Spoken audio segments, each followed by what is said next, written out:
अन्नपूर्णा अन्न हे पूर्ण ब्रह्म या चॅनलमध्ये तुमचं सर्वांचं हार्दिक स्वागत. नमस्कार. आज बनवूया आंबरस. आंबरस बनवण्यासाठी लागणारं साहित्य मी साखर घेतली आणि हे आंबे घेतलेत, वेलची पावडर घेतले.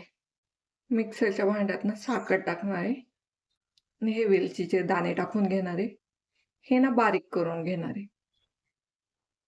आंबे ना कट करून घेऊन हा गर सगळा ना याच्यात काढून घेणार आहे.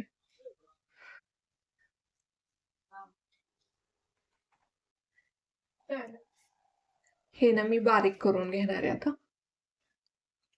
मस्त असा आंबरस तयार झालाय. आता ना काढून घेऊ हा. आता एका भांड्यात ओतून घेऊ. मस्त असा घट्ट तयार झालाय. बाकीचा करून घेऊ.